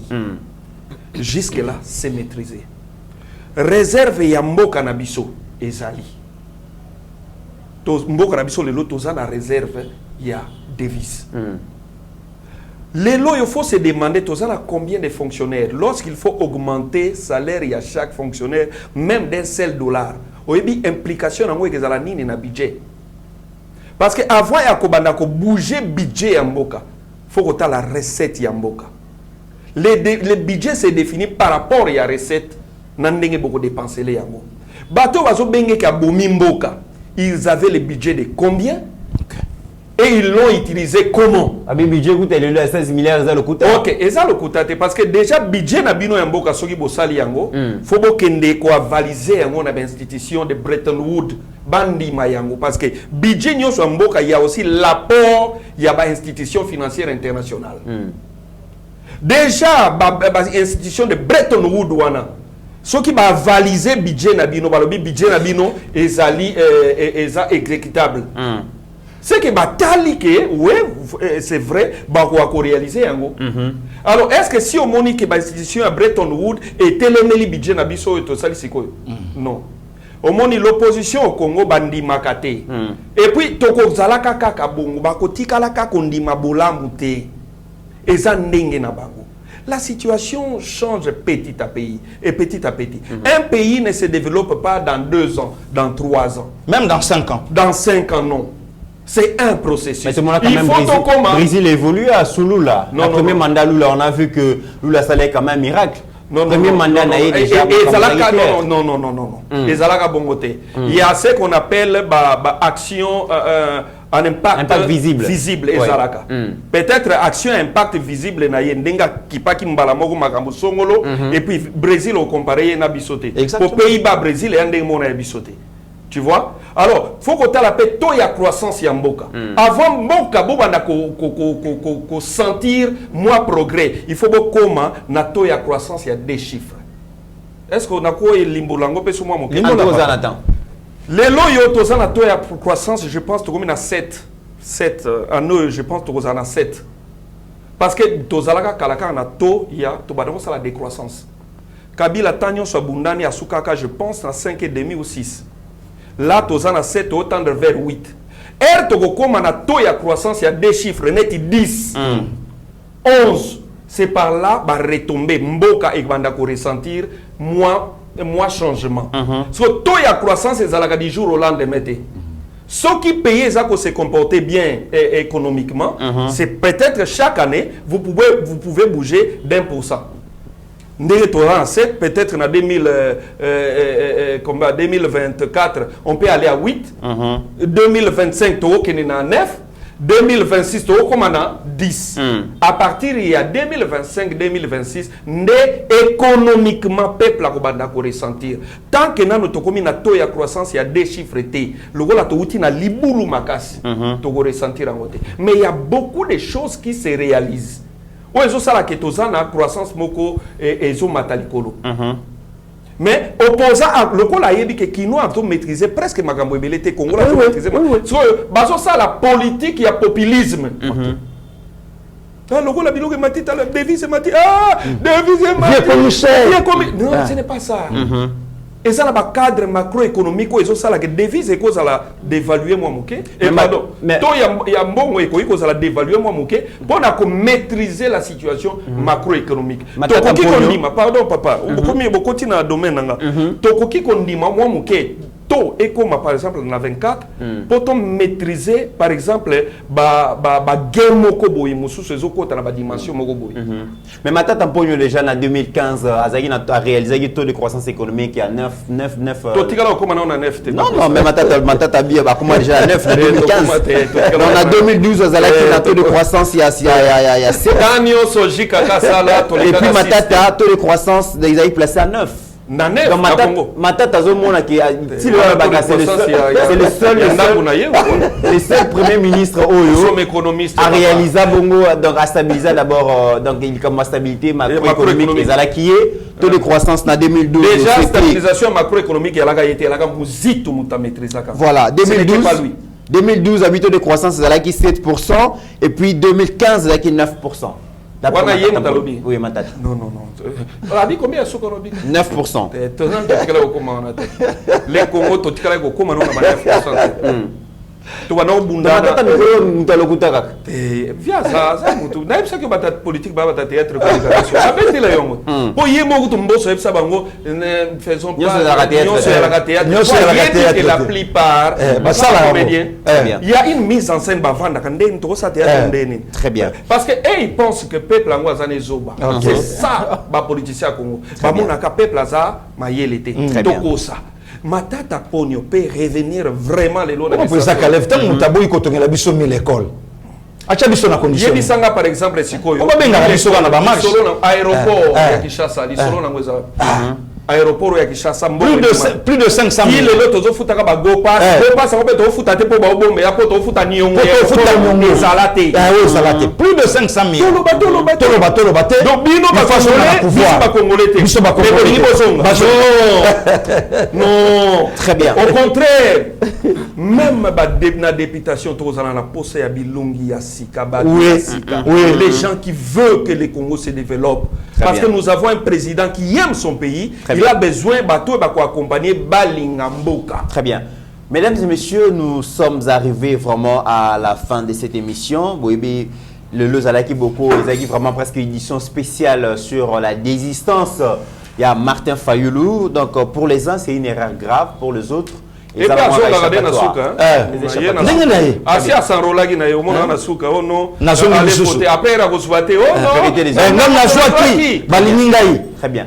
Parce qu'il est au souka le monde de la femme. Non, merci beaucoup de comité. Merci na papa Caleb. Tukebana omoni de comité il faut toper sa valeur na bato yo. OK. Na continuer à kolobango même ata abimaki na domaine où ya classe où ya tangelité mais bato ba yebi quand même musala où ya sali na monde até non où ya zo sala na monde théâtre na mboka na biso donc sérieux ya théâtre et na génération na bango. Respect bon nzambe même na théâtre et na génération na bango.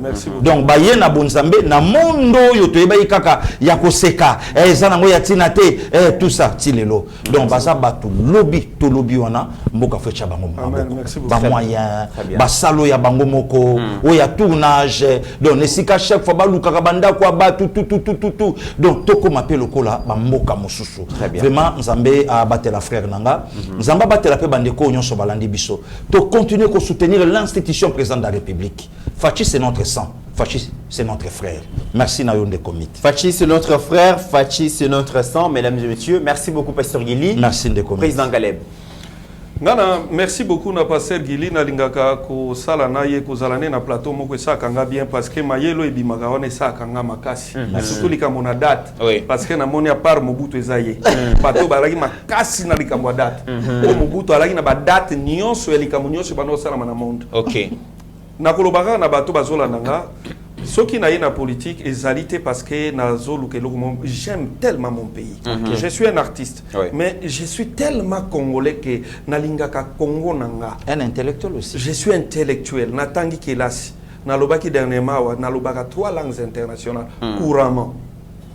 Likolo a 3 langues internationales, na betizaka 3 langues nationales couramment.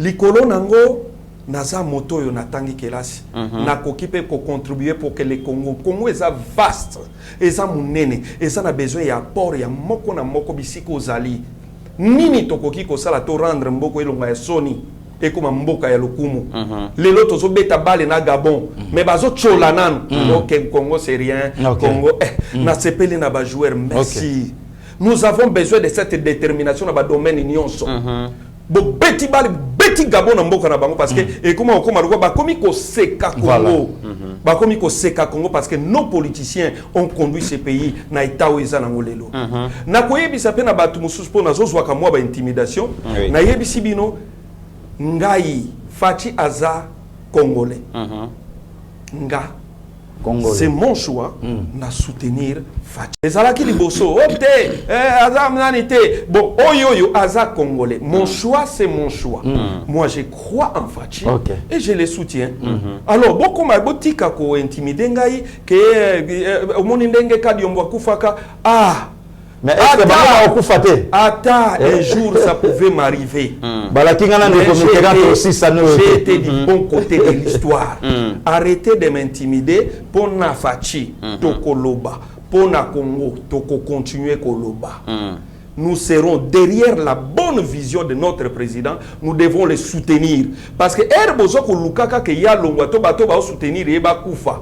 Pobo tia ba étranger nini na mboko. Moi, je suis derrière Fachi, je suis fachiste de sang et je vais les soutenir. Ce qui boko sala mabe, kakabino, mais bo yeba ke mokilio eza nzambe. Motabate laka nde Yesu Masia. Moi, je crois en Fachi parce que aye azui pouvoir, azui mboka na biso Congo, a pesi na maboko a Yesu. Na je crois en Fachi parce que afuka magache maboko likolo, azako loba, azako sambela. Je crois en Fachi parce qu'il aime ce pays, il aime Dieu et c'est comme ça que je crois en lui. Na landi na bandeko na biso ngambo na moni mokonzi moko ya ngambo azali ko tatola na yende ngaza maçon. Arabi no oui ngaza maçon, bino bomona mabe OK yango te saka un pifo. Nathalie yango ngai moko Nathalie. So président aye ko tatola kombo Yesu. Mais vous voulez que moi je ne les soutienne pas pourquoi? Je suis fachiste, je vais soutenir Fachi, je suis fachiste, je resterai fachiste. Et logo sala ngesengo okola telamba Fachi otambola na Kishasa. Vous à l'aise. Vous à l'aise. Okokota kisenso otambola. Okokota mateto otambola. Ezo la kesake moto ako gagner. Okale sala ke lati babeti. Babeti. Toto lo bama kamde sabe. Et okola talikamba Fachi, olati ça normal. Très bien. Na saluer mon autorité morale, Gentini Ngobila Mbaka. Gouf. L'homme du Sando. En passant. Gouverneur na président l'Assemblée nationale bawele ba Assemblée provinciale bawele président de l'Assemblée provinciale bawele. Non bon, lokola naza molobeli ya exécutif te. Je ne saurais pas dire voilà nini. Phrase wana formule ya bino ba politicien. Yoka eloko kana ekoloba ke Gentini Ngobila li mwana nzambe. Otutuki mais yoka siko likambo ya gestion ya province. Oh naza porte parole te. Omoni mutu nyonso azosimba Fachi. Aye moko ezolia ye. Eza na lolenge moko pe kosimba pe Gentini te po Gentini azali mwana na Nzambe azali mwana ya Fachi. Na godem po ipasa pasteur. Tena boite na lobi mabe po na viete c'est mon yaya c'est mon vieux mais bon. Mais oui quand même que nungu ezali. Na yoka ki mesi babongisaki wana ekomi makambo mosusu. Ko bongisa problème te. Mais ba problème président Godem po elingaki to sur la gestion financière ya ville. Est-ce que babongisi pe IGF akota ki atalaki déjà. IGF asalaki mais est-ce que président Godé a évité que IGF atalaki? Il y a beaucoup de sous-bassements dans Mamangambo Ebele, on ne sait pas entrer. Très sérieux. Voilà, donc je salue le meilleur gouverneur que le Congo n'a jamais eu, Gentini Ngobila voilà. Pour Yaki Kwiti, et comme il aussi là déjà, Eroye, na échangeur, comme il a échangeur, na yebi que limité comme un embouteillage trop, au kokino pe kokima na yonzela limité, aux huiles lemba nzela ya foire, au kobimati na elenge sa, elenge se ko continue no babinza, Gentini Ngobila Mbaka de Fachi Béton.